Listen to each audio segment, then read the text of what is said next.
ओझा जी प्रारंभ कर रहे हैं कि यम का विशद विवेचन। कह रहे हैं कि शुद्ध जित, सोष्मजित, शुद्ध धी एवं सोष्मधी। इस प्रकार से जो उन्होंने भेद बताया है, इस भेद में यम 4 प्रकार के हैं। शुद्ध जित क्या है? हम यदि प्रातिशाख्य में देखें, वाजसनेय प्रातिशाख्य में, तो वहां कहा गया है द्वौ द्वौ प्रथमौ जित, द्वौ द्वौ प्रथमौ जित। प्रथम अध्याय में जहां वर्णों की संज्ञा बताई गई है, वहां पर कहा गया कि प्रत्येक वर्ग में जो प्रथम द्वितीय वर्ण हैं वे जित संज्ञक हैं। इस प्रकार से जित संज्ञक वर्ण 20 हो जाते हैं। शुद्ध जित से तात्पर्य है ऐसा जित जो कि ऊष्म से युक्त न हो, क्योंकि ऋक् प्रातिशाख्य में कहा गया है युग्मौ सोष्माणौ। युग्म जो स्पर्श हैं, क्योंकि वाजसनेय प्रातिशाख्य में कहा गया है कि स्पर्शेष्वेव संख्या। जहां पर सूत्रकार संख्या का निर्देश कर रहे हैं, वहां वह जो संख्या का निर्देश है वह स्पर्श के संबंध में जानना चाहिए। हम सभी जानते हैं कादयो मावसाना स्पर्शाः, तो शुद्ध जित से तात्पर्य है ऐसा जित संज्ञक वर्ण जो कि ऊष्म न हो। और वाजसनेय प्रातिशाख्य में भी कहा गया है कि द्वितीय चतुर्थाः सोष्माणः। द्वितीय वर्ण एवं चतुर्थ वर्ण ये ऊष्म वर्ण हैं। तो जो प्रथम वर्ण है क च ट त प, इनको ओझा जी ने शुद्ध जित कहा है। अब हम दूसरे भेद में आते हैं। ओझा जी दूसरा कह रहे हैं उसका भेद सोष्म जित। ऐसे जित संज्ञक वर्ण जो कि सोष्म हैं, तो ये हो जाएंगे ख छ ठ थ फ। तो इन 5 वर्णों को ओझा जी ने सोष्मजित कहा है। क्यों सोष्मजित कहा है, ये मैंने आपको अभी बताया। फिर कह रहे हैं कि जो तीसरा भेद है वह है शुद्ध धी। धी संज्ञा है वर्णों की। जब वर्णों की संज्ञा होती है, प्रातिशाख्यकार कह रहे हैं, तो वो कहते हैं कि द्वौ द्वौ प्रथमौ जित ऊष्माणश्च हवर्जम मुच्च धीशेषः। तो धी संज्ञक वर्ण 20 हैं। कौन कौन से हैं कि तृतीय चतुर्थ वर्ण और पंचम वर्ण एवं और जो अंतस्थ हैं और ऊष्म वर्ण हैं, उसमें से हकार को छोड़ करके बाकी जो ऊष्म वर्ण हैं उनकी धी संज्ञा है। तो सूक्ष्म धी कहने से तात्पर्य है घ झ ढ, नहीं घ झ ढ, इसके बाद ढ और भ। तो ये शुद्ध जित, सूक्ष्म जित, शुद्ध धी और सूक्ष्म धी। तो ओझा जी ने जो संज्ञा दी है उसकी अनवर्थता क्या है, इसके बारे में मैंने अभी आपको प्रातिशाख्य के अनुसार बताया। उन्हीं को ओझा जी कह रहे हैं कि उनकी क्रमशः कू खू गू घू संज्ञाएं हैं। अब क के साथ ऊ क्यों लगा है, तो ऊ जो है सादृश्यार्थ है। जहां पर कू खू गू घू इति यमाहा कहा गया है, वहां पर याज्ञवल्क्य की शिक्षा के जो प्रथम व्याख्याकार हैं आचार्य अमरनाथ शास्त्री जी, उन्होंने कहा है ऊ सादृश्य के अर्थ में है। तो अब ओझा जी कह रहे हैं आगे, यम के स्वरूप में मतभेद है। और मैं जो अभी यम का विवेचन कर रहा हूं, उसमें से जो भी प्रश्न आपका होगा आप लिख करके रख लेंगे, और बाद में जब मेरा समय पूरा हो जाएगा तो उसके बाद आप प्रश्न जो संबंधित विषय से है पूछ सकते हैं।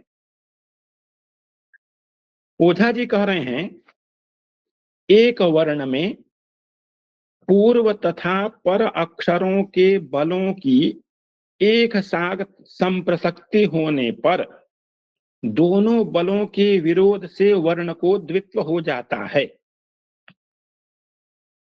एक वर्ण में, वर्ण किसको कहते हैं इस पर हमको ध्यान देना होगा। प्रातिशाख्य के अनुसार जब हम शुक्ल यजुर्वेद प्रातिशाख्य अथवा जिसका अपर नाम वाजसनेयी प्रातिशाख्य है उस दृष्टि से विचार करें तो प्रथम अध्याय में सूत्र आता है, उपदिष्टाः वर्णाः, वर्णों का उपदेश किया गया है। वर्णों का उपदेश किया गया है प्रातिशाख्य के 8वें अध्याय में। वहां पर वर्ण समाम्नाय 65 बताए गए हैं। तो अब जो वाजसनेयी प्रातिशाख्य है उसके जो भाष्यकार हैं आचार्य उवट, वे उपदिष्टाः वर्णाः के भाष्य में कह रहे हैं, यदि हम यजुर्वेद का पहला मंत्र है इखेत्वोर जेत्वा, उसका पहला पद लें इखे, तो इखे त्रिवर्णम पदम, इशे में 3 वर्ण है, ई है, श है और श में जो एकार है, यह इशे हो गया त्रिवर्ण पद। तो ओझा जी की जो परिभाषा है यम की, एक वर्ण में पूर्व तथा पर अक्षरों के बलों की एक साथ संप्रसक्ति होने पर, तो जो एक वर्ण में लिखा गया है, एक वर्ण में पूर्व तथा पर अक्षरों के बलों की एक साथ संप्रसक्ति होने पर, तो हमें यहां पर वर्ण के स्थान में पद शब्द जोड़ना ठीक रहेगा कि एक पद में पूर्व तथा पर अक्षरों के बलों की, बल क्या है, बल कहा जाता है कि जो स्थान है, प्रयत्न है। शिक्षा में जो बल कहा गया है वो जो स्थान है वर्णों का उच्चारण स्थान, और उसके उच्चारण में जो प्रयत्न है उसको बल संज्ञा दी गई है। तैत्तिरीय उपनिषद में भी अथातः शिक्षाम व्याख्यास्यामः में बल शब्द आया है। तो अब यहां पर एक वर्ण में अथवा एक पद में पूर्व तथा पर अक्षरों के बलों की एक साथ संप्रसक्ति होने पर दोनों बलों के विरोध से वर्ण को द्वित्व हो जाता है। यह विषय थोड़ा विस्तृत इसलिए हो रहा है क्योंकि यम के संबंध में जो जो परिभाषाएं आ रही हैं, यम के संबंध में जो जो ओझा जी ने कहा है, उस उनके कथन को हमको प्रातिशाख्य में शिक्षा ग्रंथों में भी देखना पड़ता है, इसलिए थोड़ा विस्तार हो रहा है। पूर्व तथा पर अक्षरों के बलों की एक साथ संप्रसक्ति होने पर दोनों बलों के विरोध से वर्ण को द्वित्व हो जाता है। द्वित्व क्या है? द्वित्व अर्थात द्विरुच्चारण। जैसे हम यजुर्वेद के प्रथम मंत्र में लें, इखे के बाद त्वा है, यजुर्वेद में श का ख उच्चारण होता है, तो इशे त्वा, विरुक्ति किसकी हो रही है? त की हो रही है। क्यों हो रही है? क्योंकि प्रातिशाख्य में सूत्र है, स्वरात संयोगादिर विरुच्यते सर्वत्र। स्वर के बाद संयोग का जो आदि है, स्वर के पश्चात संयोग का जो आदि वर्ण है वह द्विरुच्चरित होता है। उसी को दूसरे शब्दों में द्वित्व भी कहा जाता है। तो इखे के बाद जो तकार आ रहा है वह संयोग आदि है, तो उस तकार का द्वित्व होगा। तो यह जो द्वित्व हो गया यह संयोग आदि होने से हुआ है। फिर आगे कहा गया है उन दो वर्णों में द्वितीय वर्ण अनुनासिक पर वर्ण के कारण नासिक्य हो जाता है। यम क्या है इसको हम देखें तो यम अर्थात यदि हम निरुक्त में देखें तो वहां पर कहा गया है कि यमो यच्छतीति सतः, जो नियमन करता है वह यम है। इसीलिए यमराज जो हम कहते हैं वह हमारे जीवन का नियमन करते हैं कि इतना समय इस प्राणी का है, तो यही यम का यमत्व है। यदि हम अष्टांग योग की चर्चा करें तो वहां पर जो यम नियम आसन प्राणायाम प्रत्याहार धारणा ध्यान समाधि कहा गया है, सभी में यम नियमन संयमन की बात की गई है। यम क्या है? अहिंसा है। हम हिंसा करना चाहते हैं, हिंसा करने से अपने को रोकना ही अहिंसा है। इसी प्रकार से सत्य है, अस्तेय है, सभी स्थानों पर यच्छतीति सतः जो निरुक्तकार ने कहा है वही अर्थ आता है। इसी से नियम भी बना है, यम में नि उपसर्ग लग गया, उसी को हम संयम भी कहते हैं। तो यदि हम यम शब्द की चर्चा करें तो यम क्या है, तो अथर्ववेद प्रातिशाख्य के अंग्रेजी अनुवाद में विलियम डी व्हिटनी ने लिखा है ए यम और ट्विन, ए यम और ट्विन, अर्थात वह युगल को जोड़े को यम कह रहे हैं। इसी प्रकार से डॉक्टर सिद्धेश्वर वर्मा की एक पुस्तक है critical studies in the phonetic observations of Indian grammarians, ये लंदन से प्रकाशित हुई है। उसमें भी वे कह रहे हैं यम लिटरली मीन्स ट्विन। यम क्या है? जोड़ा, जिसको हिंदी में हम कह सकते हैं जोड़ा, यमल जिसको कहते हैं। लेकिन यह अर्थ यहां पर नहीं घटता है, क्योंकि द्वित्व तो इखेत्वा में भी हो रहा है, वहां पर यम नहीं है। यम क्या है? इसको यदि हम कौंडिन्यायन शिक्षा में देखते हैं तो वहां कहा गया है स्पर्शात परे पंचमास्तु, स्पर्शात परे अपंचमास्तु वर्ग्या एक पदे स्थिते पंचमे तु परे नासिक क्याश्चाभिनिहिता यमाः। अर्थात अपने वर्ग से अथवा अन्य वर्ग से तात्पर्य कवर्ग चवर्ग इत्यादि वर्ग है, उनसे परे स्पर्श से परे जो माने स्पर्श से परे से तात्पर्य जो अपंचम वर्ण से परे, अपंचम वर्ण से परे समान पद में वर्तमान जो स्वपंचम वर्ण अथवा अन्य वर्गीय पंचम वर्ण यदि बाद में स्थित हो रहा है, तो ऐसी स्थिति में जो नासिक की भूत अभिनिहितता है उसको यम कहते हैं। यम क्या है? यम्यन्ते मुख भव श्रुति निरोधेन निवर्त्यन्ते इति यमाः। अर्थात जो कि हम उसको नासिका से भी बोलते हैं उसको यम कह रहे हैं। यदि हम यम का उदाहरण देखें तो कुंखु गुंघु इति यमाः, अर्थात 20 वर्ण यम कहे गए हैं। इनमें से जो शुक्ल यजुर्वेद की माध्यन्दिन संहिता है उसमें ककार का उदाहरण मिलता है। ककार का उदाहरण क्या है? रुक्मः। रुक्मः यहां पर क यम है। ख का उदाहरण नहीं मिलता है। गकार का उदाहरण है अग्नि।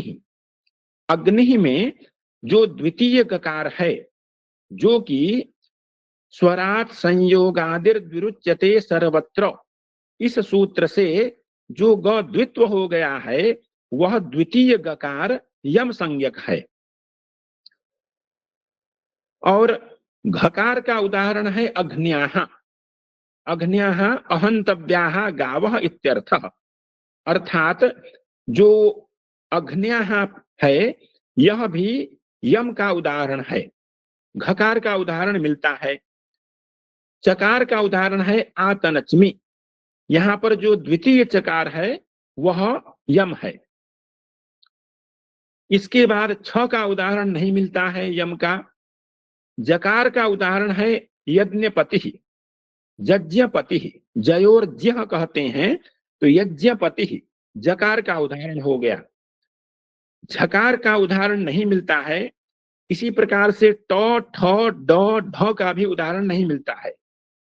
ओझा जी ने टकार के उदाहरण में, टकार के यमत्व के उदाहरण में आटना इस प्रकार का उदाहरण प्रस्तुत किया है, लेकिन माध्यन्दिन संहिता में यह उदाहरण नहीं मिलता है। तो का उदाहरण है आत्मा। आत्मा में जो द्वितीय तकार है वह यम है। इसी प्रकार से रत्नानि, रत्न, रत्न में द्वितीय तकार यम है। थकार का उदाहरण है सक्थना, ये यम का उदाहरण है। अब थकार के बाद दकार का उदाहरण है ओदमन, सद्मनि, ये दकार के उदाहरण हैं। धकार में जंभे दधमः, ये धकार का यमत्व का उदाहरण है। पकार का उदाहरण हो गया पापमा। फ, ब और भ का उदाहरण अपनी माध्यन्दिन शाखा में नहीं मिलता है। अब हम ओझा जी की जो परिभाषा है उस पर आते हैं कि वही नासिक वर्ण यम कहलाता है। यदि हम प्रथम उदाहरण में देखें, याज्ञवल्क्य शिक्षा में रुक्मेति प्रथमो ज्ञेयः, रुक्मेति प्रथमो ज्ञेयः, दृशानो रुक्मः, यह जो मंत्र है इसमें जो रुक्मः शब्द है इसमें द्वितीय ककार जो है वह यम है। द्विरुक्त वर्णों में प्रथम वर्ण निरनुनासिक है।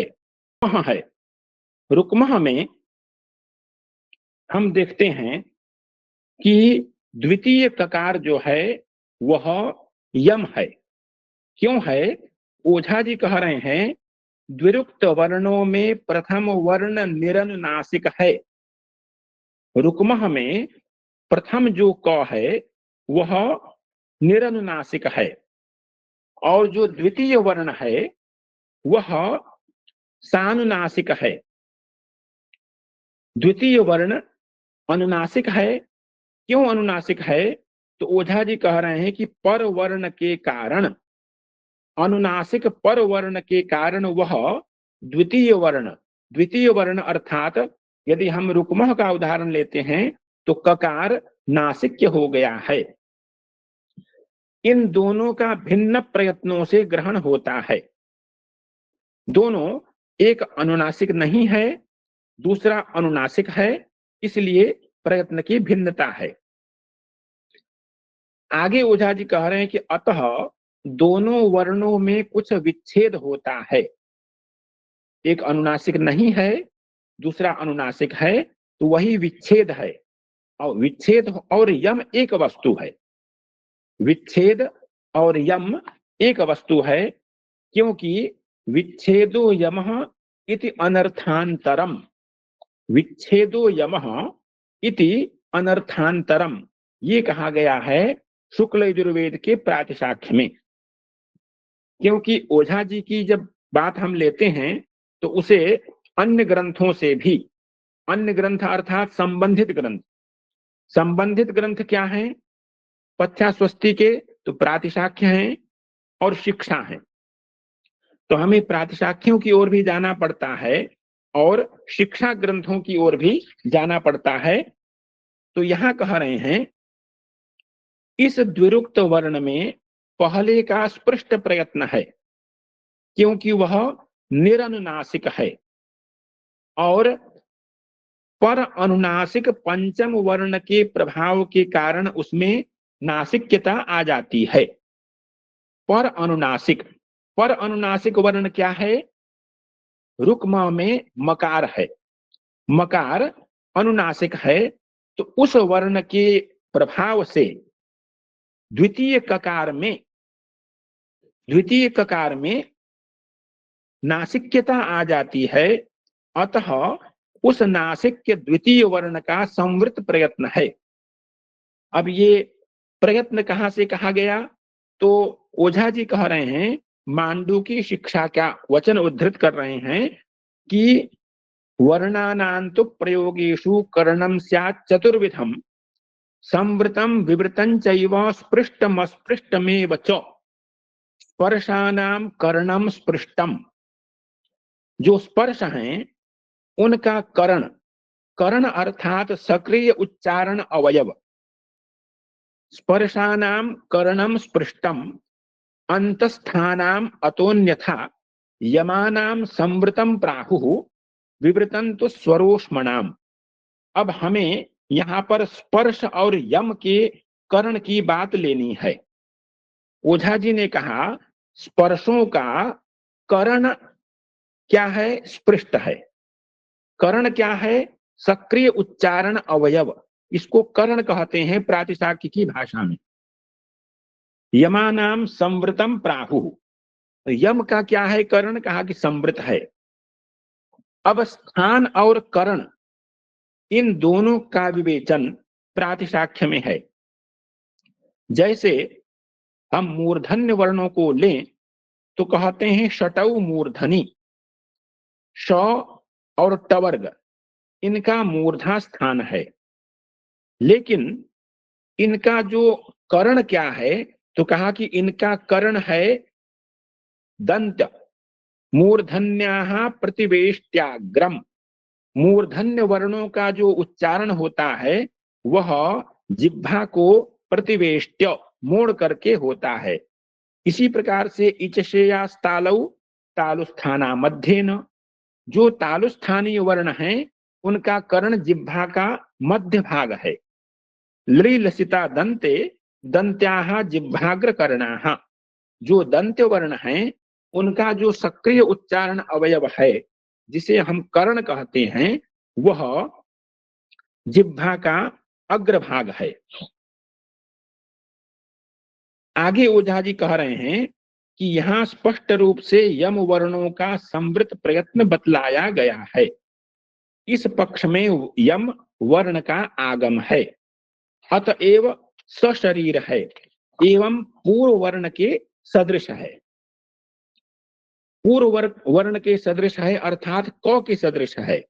जो द्वितीय ककार है वह क के सदृश है, पूर्व वर्ण के सदृश है। उनमें भेद क्या है? तो ओझा जी कह रहे हैं कि केवल उन दोनों वर्णों में निरनुनासिकता एवं सानुनासिकता एवं स्पृष्ट प्रयत्न एवं संवृत प्रयत्न का भेद है। प्रयत्न का भेद है और वर्ण एक ही है। एक शिक्षा है वर्ण प्रदीपिका शिक्षा, उसका वचन ओझा जी उद्धृत कर रहे हैं।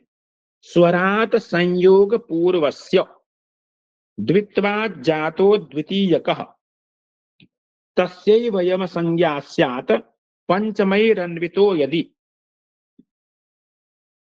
ये कह रहे हैं ओझा जी कि स्वरात संयोग पूर्वस्य, स्वरात माने स्वरात परतः, स्वर से परे, संयोग पूर्वस्य, संयोग का जो आदि वर्ण है। रुक्मः में जो रु स्वर है उससे परे जो ककार आ रहा है वह संयोग पूर्व है। फिर कह रहे हैं द्वित्वा जातो द्वितीयकः। अभी मैंने एक प्रातिशाख्य का सूत्र बताया था, स्वरात संयोगादिर विरुच्यते सर्वत्र। तो जो दूसरा ककार है वह द्वितीय है। द्वित्वात् जातो द्वितीयकः, जो द्वित्व से उत्पन्न हो रहा है उसको द्वितीय कहा गया है। तस्यैव यम संज्ञा स्यात्, उसी की यम संज्ञा होती है। द्वितीय ककार की यम संज्ञा होती है। तो तस्यैव यम संज्ञा स्यात् पंचमैरन्वितो यदि, यदि हम याज्ञवल्क्य शिक्षा में देखें यम का उदाहरण तो कहते हैं कि रुक्मेति प्रथमो ज्ञेयः। रुक्मः यह प्रथम उदाहरण है।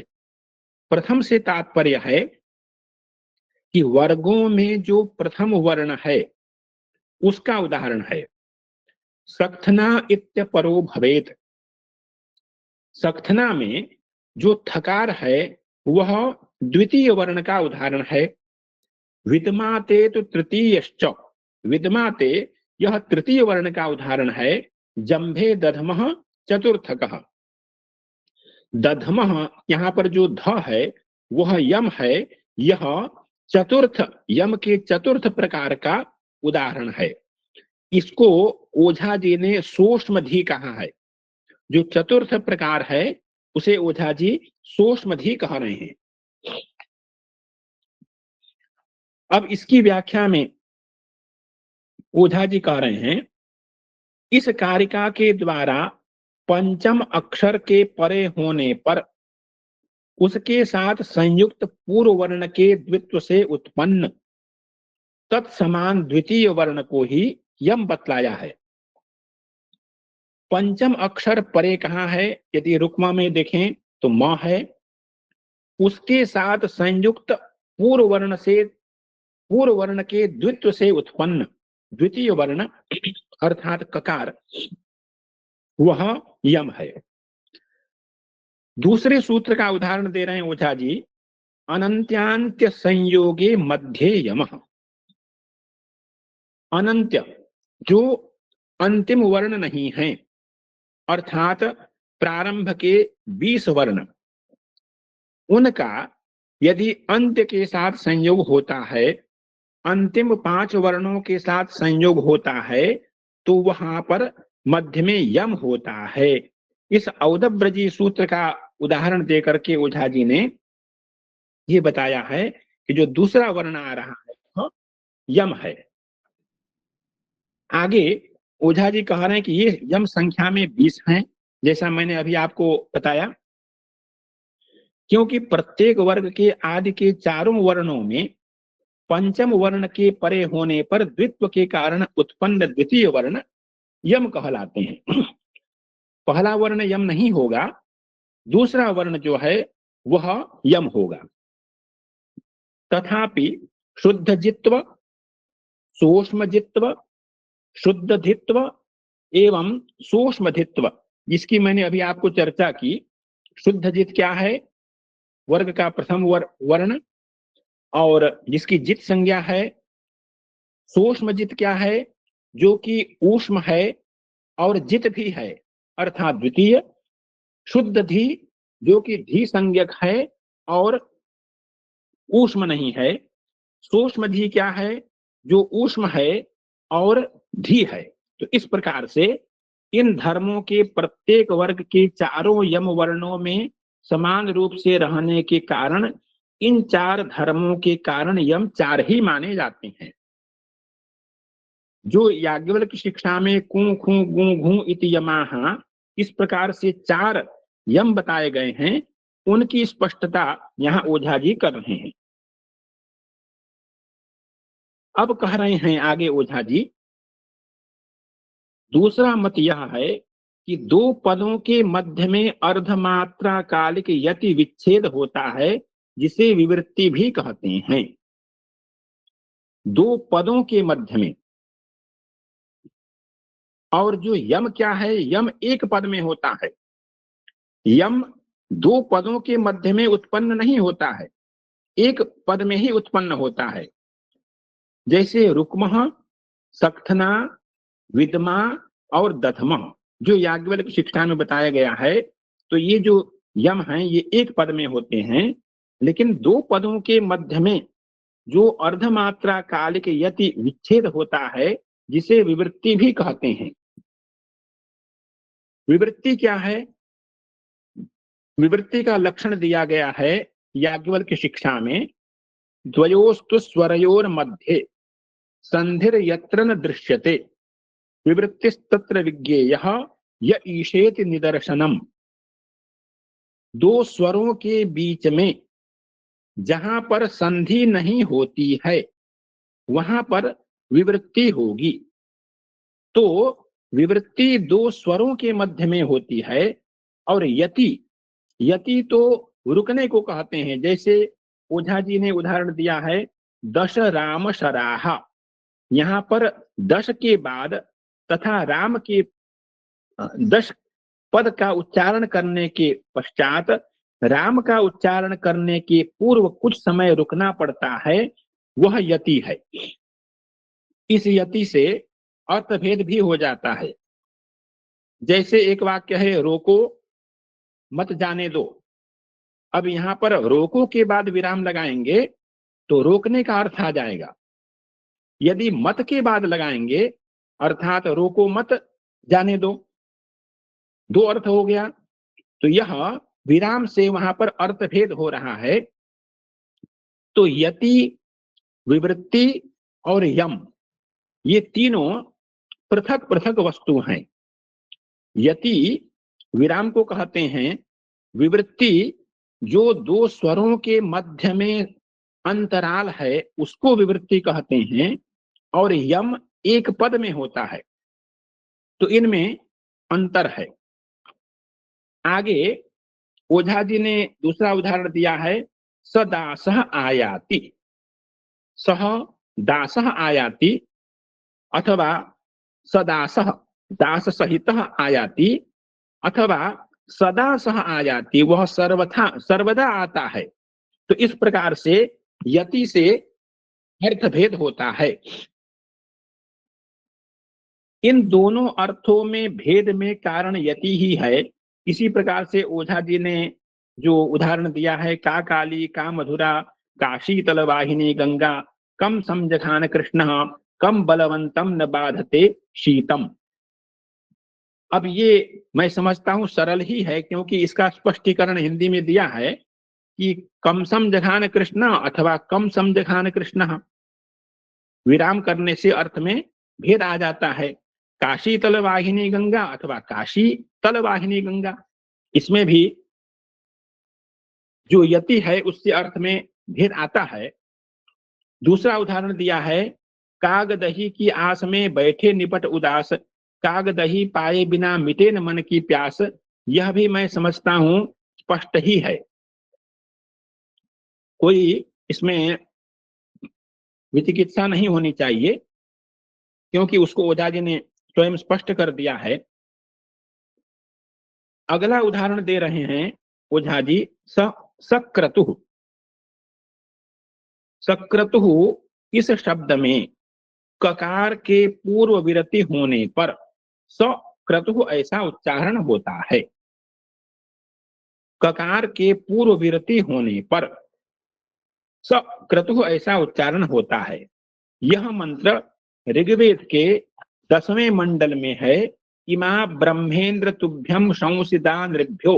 यहां पर सक्रतुः ऐसा पद आया है, तो ककार के उत्तर में यति होने पर सक रतुः ऐसा उच्चारण होता है।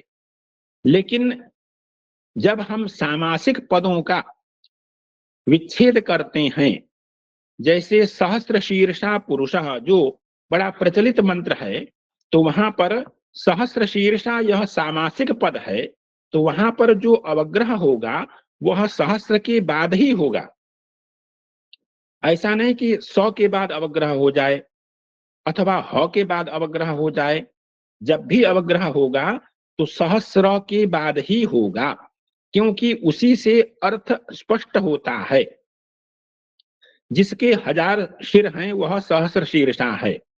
तो यहां पर सक रतुः अथवा सक्रतुः ये विकल्प नहीं होगा, क्योंकि सक्रतुः ऐसा विच्छेद करने पर ही अर्थ स्पष्ट होता है।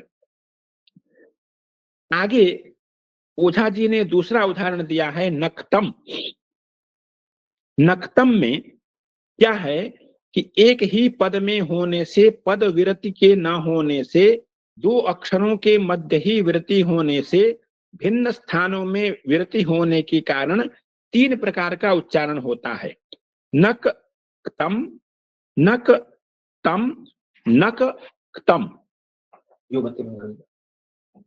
ये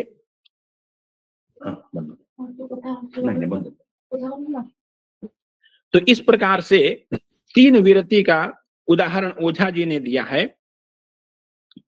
आगे ओझा जी कह रहे हैं कि अनुनासिक वर्ण के परे होने पर उसके प्रभाव के कारण विरति नासिक्य बन जाती है, उसी को यम कहते हैं।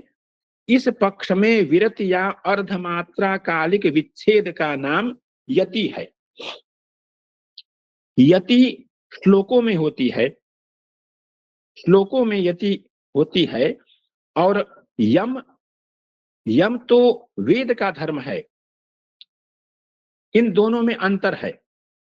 विवृत्ति भी वेद का धर्म है, क्योंकि द्वयोस्तु स्वरयोर मध्ये संधिर यत्र न दृश्यते विवृत्तिस्तत्र विज्ञेयः य ईशेति निदर्शनम। इस प्रकार से जो शिक्षाकार ने कहा है, तो विवृत्ति, यति और यम, ये तीनों पारिभाषिक शब्द हैं और अलग अलग स्थलों में अपने अपने लक्षण के अनुसार प्रयुक्त होते हैं। इन तीनों की एकार्थता नहीं हो सकती है। जैसे कहा, आगे ओझा जी यम के लिए कह रहे हैं, जकारौ द्वौ मकारश्च रेफस्तदुपरिस्थितः अशरीरम यमम विद्यात सम्मार्जमीति निदर्शनम। सम्मार्जमी पद है। सम्मार्जमी शुक्ल यजुर्वेद के प्रथम अध्याय में बाजेध्यायी के बाद सम्मार्जमी आता है। तो सम्मार्जमी में जो द्वितीय जकार है, क्योंकि प्रथम जकार तो संयोग से संयोग आदि है, और जो द्वितीय जकार है उसकी यम संज्ञा होगी, और वह अशरीरम यमम विद्यात, वह शरीर से युक्त नहीं है, अशरीर है। आगे ओझा जी एक अन्य सूत्र को उपस्थित कर रहे हैं, अंतः पदे अपंचमाः पंचमेषु विच्छेदम। ये प्रातिशाख्य का सूत्र है। मैं इसकी व्याख्या आपको बताता हूं। अंतः पदे अपंचमः पंचमेषु विच्छेदम। अंतः पदे से तात्पर्य है पद के मध्य में। यम कहाँ होता है? यम सर्वदा पद के मध्य में होता है। इस बात को यहाँ ओझा जी कह रहे हैं कि पद के मध्य में पंचम स्पर्श बाद में होने पर, पद के मध्य में पंचम स्पर्श बाद में होने पर पंचम से अन्य स्पर्श विच्छेद हो जाता है। विच्छेद और यम दोनों पर्यायवाची शब्द हैं। विच्छेद इति यम संज्ञा, यहाँ पर ओझा जी भी उसी प्रदीपकार की बात को यहाँ रख रहे हैं। इस उक्ति के द्वारा विच्छेद को यम बतलाया गया है। ओझा जी ने आगे कहा है, वस्तुतः दो स्वरों के विच्छेद की विवृत्ति संज्ञा तथा दो व्यंजनों के विच्छेद की यम संज्ञा है। दो व्यंजनों के विच्छेद की यम संज्ञा है, वह विच्छेद पद के मध्य में ही होगा। ओझा जी ने उदाहरण दिया है, हर एही में दो स्वरों के मध्य का विच्छेद विवृत्ति कहलाता है। हर एही, यहाँ पर दो स्वरों के मध्य का विच्छेद विवृत्ति कहलाता है, और ये जो विवृत्ति है यह वेद का विषय है। तथा पलिकनी आदि में दो व्यंजनों के मध्य का विच्छेद यम कहलाता है। पलिकनी में जो दूसरा ककार है वह यम है। इस पक्ष में विच्छेद की यम संज्ञा होने पर भी विच्छेद के पूर्ववर्ती व्यंजन के चार प्रकार का होने से, चार प्रकार अर्थात वर्गों का प्रथम वर्ण, द्वितीय वर्ण, तृतीय वर्ण और चौथा वर्ण होने से उसके अनंतरवर्ती विच्छेद रूप यम को भी चार प्रकार का माना गया है। कुंखु गुंघु इति यमाः, यह पाणिनि शिक्षा में भी वाक्य आया है। इस प्रकार यम पूर्ववर्ती व्यंजन के चातुर्विध्य का यम में आरोपित आरोप किया जाता है। प्रथम वर्ण है तो उसके सदृश अनुनासिक वर्ण जो द्वितीय वर्ण होगा वह यम कहलाएगा। द्वितीय है तो भी वहां वही बात है। इसी प्रकार से तृतीय चतुर्थ के लिए भी समझना चाहिए कि वह यम पूर्ववर्ती व्यंजन के सदृश होगा। तीसरा पक्ष ओझा जी कह रहे हैं कि भगवान कणाद ने संयोग विभाग शब्देभ्य शब्दोत्पत्ति, इस सूत्र के द्वारा संयोग विभाग तथा शब्द से शब्द की उत्पत्ति बतलाई है। जैसे ऊर्क, ऊर्क, हरित, फट, ये तीन उदाहरण ओझा जी ने दिए हैं। लेकिन अवसान में स्थित व्यंजनों का द्वित्व नहीं होता है। प्रातिशाख्य के अनुसार, वाजसनेय प्रातिशाख्य के अनुसार जो पदांत में स्थित व्यंजन हैं उनका द्वित्व नहीं होता है। तो इसको अन्य शाखी हमको समझना चाहिए, क्योंकि जहां पर द्वित्व के निषेध की बात आती है वहां पर ओझा जी ने यहाँ पर प्रातिशाख्य में कहा है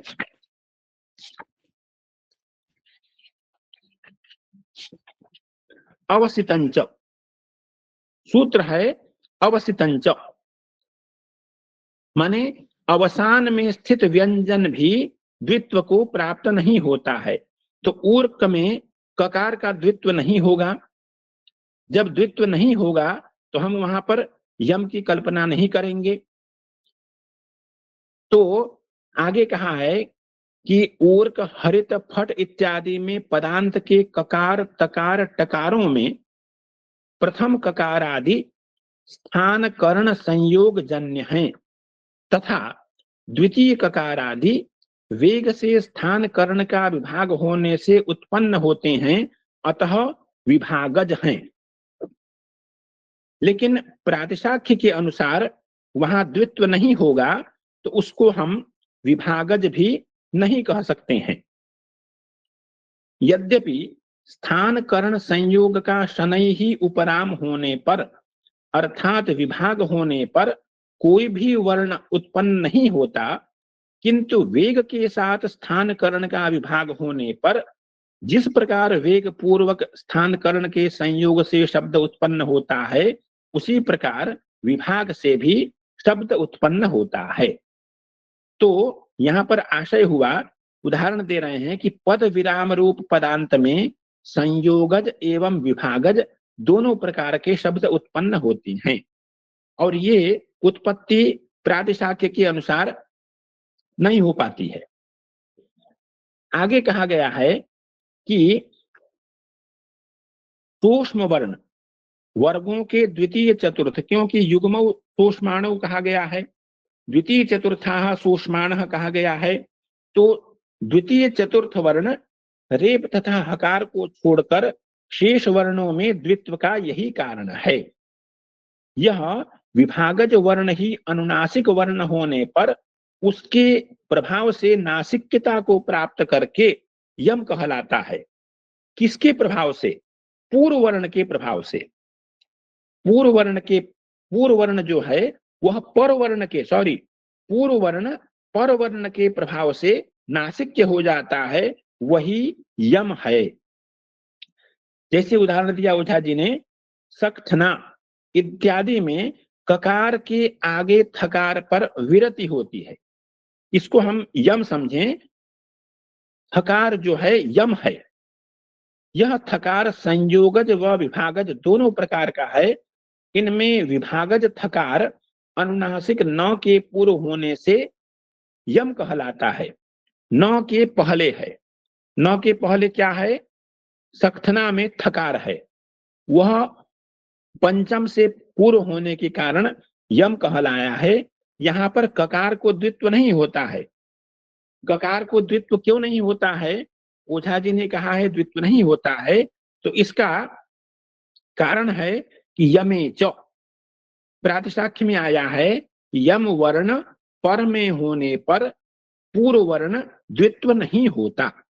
तो इसलिए एक वचन उद्धृत किया है ओझा जी ने, विरुक्तिम वर्जये नित्यम यमेपि परतः स्थिते सक्थना देदिश्यते नारी ककारोत्रैक एव ही। जब यम पर में हो, यम वर्ण पर में हो, तो पूर्ववर्ती वर्ण को द्वित्व नहीं होता। जब हम पूर्वांग परांग की चिंता करते हैं तो वहां पर जो यम है वह पूर्ववर्ती वर्ण का अंग होगा, पूर्ववर्ती अक्षर का अंग होगा। प्रातिशाख्य में कहा गया है स्वरोक्षरम। अक्षर संज्ञा किसकी है? स्वर की है। अक्षर, स्वर को ही अक्षर कहा जाता है, न अक्षरतीति अक्षरः। और सहाद्यैर व्यंजनैहि उत्तरैश्चावसितैहि। स्वर की अक्षर संज्ञा कैसे है? तो कहा गया कि अपने से पूर्ववर्ती जो व्यंजन हैं उन व्यंजनों के सहित उस स्वर की अक्षर संज्ञा है। और उत्तरैश्चावसितैहि, जैसे हम उदाहरण लेते हैं तत्। तत् यह जो पद है, यह जो शब्द है, यह एकाक्षर है। एकाक्षर क्यों है? क्योंकि त में अ है, उसी की अक्षर संज्ञा है। उस अ के पहले जो त है वह भी उसी अ का अंग है, और उस अ के बाद जो त है वह भी उसी अ का अंग है। इसलिए तत एकाक्षर है। इसी प्रकार से त्वा भी एकाक्षर है। आगे ओझा जी कह रहे हैं कि सक्थना में थकार को भी द्वित्व नहीं होता, क्योंकि सर्वेषां व्यंजनानां द्विर्भावो भवति द्वादश वर्जम। उदाहरण दे रहे हैं, ख छ ठ थ फ घ झ ढ ध भ रहौ चेति। इस गौतम सूत्र में थकार के द्वित्व का निषेध किया गया है, तो यहां पर थकार का द्वित्व नहीं होगा। इस मत को मानने पर थकारांतरवर्ती तकार को द्वित्व मानना चाहिए, तकार होगा। क्योंकि सूत्र है प्रातिशाख्य में जिसको ओझा जी उद्धृत कर रहे हैं, प्रथमैर द्वितीयाः तृतीयैश्च चतुर्थाः। जो वर्ग के द्वितीय वर्ण हैं वह प्रथम वर्ण के साथ द्वित्व होते हैं, और जो वर्ग के चतुर्थ वर्ण हैं वे अपने पूर्ववर्ती तृतीय वर्ण के साथ द्वित्व होती हैं। उसी बात को ओझा जी ने बताया है। चतुर्थ मत यह है कि यम 20 नहीं है। ओझा जी कह रहे हैं किंतु क ख ग घ सदृश ध्वनि वाले 4 ही यम हैं, जिनकी क्रमशः कु खु गु घु ये संज्ञाएं हैं। 4 ही हैं, चाहे वह प्रथम वर्ग का प्रथम हो, चाहे द्वितीय हो, चाहे तृतीय हो, अथवा चतुर्थ हो।